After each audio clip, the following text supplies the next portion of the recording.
Hello guys, welcome back to my YouTube channel. Finally वो दिन आ ही गया है जिसका मुझे काफ़ी दिनों से इंतज़ार था। मैंने हर महीने इसका बर्थडे सेलिब्रेट किया था और वो मैंने आपके साथ में इसका वीडियो शेयर भी किए हैं। और बहुत ही ख़ास दिन है मेरे लिए और शोना के लिए। शोना के बर्थडे वाले दिन के लिए हमने काफ़ी तैयारी करी थी, बट फिर भी आपके साथ में ऐसा ही होता है कि आपने कितनी भी तैयारी करी हो लेकिन वो आपके बहुत सारे काम पेंडिंग रह ही जाते हैं। लेकिन फिर भी हमने एक दिन पहले शाम को ही हम लोग ये थोड़ा बहुत डेकोरेशन का काम करने लग गए थे, क्योंकि हमने जिन भैया को बोला था डेकोरेशन के लिए तो वो एक्सीडेंटली वो आ नहीं पाए। तो फिर हमने खुद ने ही हमें लेट नाइट हमने स्टार्ट किया। हमने सोचा अब तो क्या ही करें, क्योंकि एक दिन में कोई भी एक दिन भी नहीं बचा था हमारे पास। हमारे पास सिर्फ नाइट थी और सुबह तो फिर हमें सब कुछ काम करने ही थे। तो इसलिए हमने खुद ने ही इसकी डेकोरेशन स्टार्ट कर दी। जैसे भी हमसे हो पाई वो हमने करी। फिर भी हमने अपना बेस्ट किया।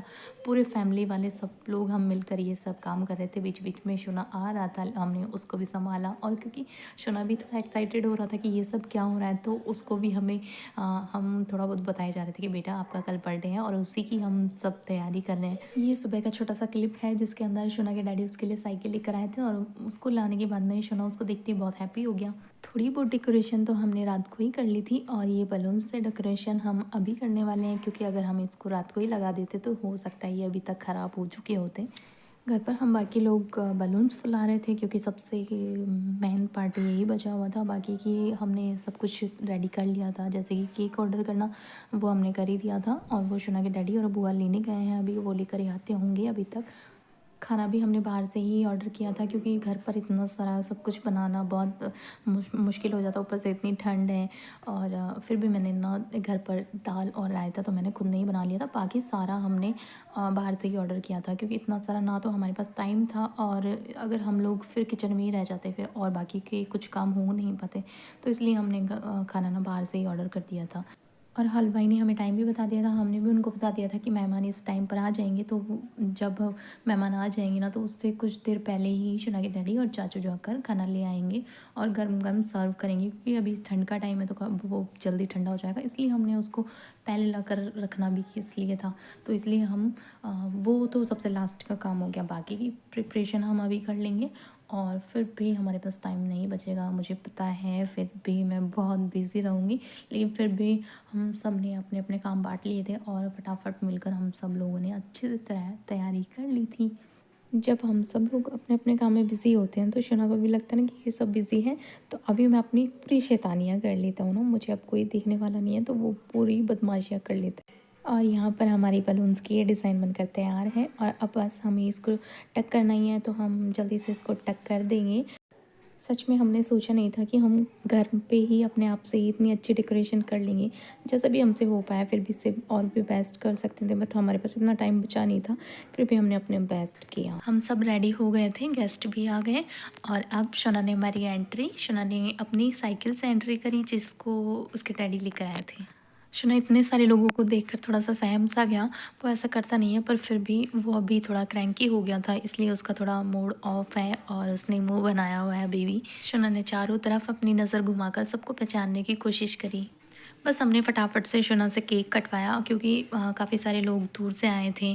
जैसे मेरी मम्मी-पापा और भी काफ़ी सारे लोग थे जो दूर से आए, तो हमने ज़्यादा टाइम वेस्ट नहीं किया और फटाफट से केक कट कर दिया। शोना के डैडी और मैंने और शोना को हमने सोचा था हम सब एक सेम ड्रेस पहनेंगे, सेम कलर की। लेकिन शोना को जो ड्रेस लेकर आए थे ना वो लास्ट टाइम पर हमने उसको पहना कर देखा और वो उसकी टाइट आ गई थी, तो वो फिर हमने उसको नहीं पहनाया और फिर मैचिंग थोड़ा बिगड़ गया। लेकिन फिर भी शोना का थोड़ा सा पिंक कलर था जो मैच हो ही रहा था। साइड में मेरे चाचा ससुर खड़े थे, इसलिए मैंने थोड़ा उनसे घूंघट किया हुआ था। और मैंने अपने आप से वीडियो बनाया नहीं था, क्योंकि मैं तो बिज़ी थी यहाँ पर।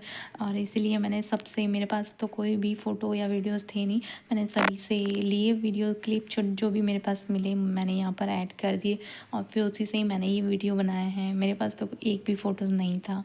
यहाँ पर शोना के दादाजी ने, मतलब मेरे चाचा ससुर ने ना शोना को एक अगरबत्ती जला कर दी थी जिससे बलून फूटना था।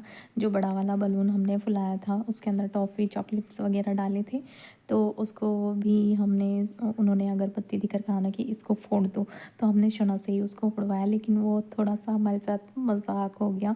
जैसे ही हमने उसके अंदर अगरबत्ती लगाई ना तो वो खुश हो गया, मतलब वो तो उसकी हवा निकल गई और वो फूटा भी नहीं। तो यहाँ पर ये सभी लोगों के लिए एक फ़नी मोमेंट हो गया था। अब सभी ने बारी-बारी से आकर शोना को गिफ्ट्स दिए और उसको केक खिलाया और फिर उसके साथ में बहुत सारे फ़ोटोज़ लिए, बस मेरे अलावा सब ने लिए। मेरे भी थे फ़ोटोज़ हैं, ऐसा नहीं है, बट मेरे पास पहुँचे नहीं हैं। और जिसने भी लिए थे तो मैंने सबसे कहा जो मेरे मैं अपने आप से अभी कलेक्ट कर पाई हूँ वो मैंने सब लगा दिए हैं। और अच्छे-अच्छे फ़ोटोज़ हैं जो भी थे और ये बहुत ही अच्छी मेमोरी है जो बन गई है शोना के लिए जो। और अब ये बड़ा होगा तो मैं इसको दिखाऊँगी, ये देखकर इसको भी खुशी होगी कि हाँ, मेरा बर्थडे सेलिब्रेट किया था, उसकी ये फ़ोटोज़ हैं। बस यहाँ पर केक वेक कट किया था और सबने फ़ोटोज़ वगैरह ले लिए थे। अब फटाफट से खाना को ठंडा ना करते हुए सबको खाना खिलाया और खाने की सबने बहुत तारीफ़ करी कि खाना बहुत टेस्टी है, क्योंकि शोना के डैडी ने हलवाई से पहले ही बोल दिया था कि ना, अगर कोई भी गेस्ट आएँगे वो ये नहीं कहना चाहिए कि इस चीज़ में थोड़ी-सी भी मिस्टेक है। तो बहुत अच्छा ही खाना उन्होंने बना कर दिया था और नाश्ते के अंदर उन्होंने कोफ्ते बनाए थे तो वो इतने ज़्यादा टेस्टी थे, मुझे सबसे अच्छे वही लगे। शोना की बुआ और डैडी के ऑफ़िस से जो भी लोग आए थे उन्होंने भी काफ़ी तारीफ़ करी कि अरेंजमेंट आपने बहुत अच्छा किया है। उनके लिए हमने अलग से अरेंजमेंट किया था और सब कुछ बहुत कम टाइम में हमने बहुत अच्छे से किया। शना की ग्रैंड दादी की तबीयत थोड़ी ज़्यादा ही सीरियस है, उनको कैंसर है तो इसलिए उनकी तबीयत बहुत ज़्यादा सीरियस हो गई है। इसीलिए हमें बहुत घबराहट भी हो रही थी और भगवान करे उनको बहुत जल्दी वो ठीक हो जाए। अगर वो ठीक भी नहीं होती है तो प्लीज़ उनको कोई भी तकलीफ़ ना दे भगवान। गाइस, वीडियो को बनाने में बहुत मेहनत लगती है और आपका कुछ भी नहीं जाता है वीडियो को लाइक करने में। तो प्लीज़ वीडियो को लाइक कर दें और चैनल को सब्सक्राइब करना ना भूलें। मैं मिलूँगी आपसे नेक्स्ट वीडियो में, तब तक बाय बाय।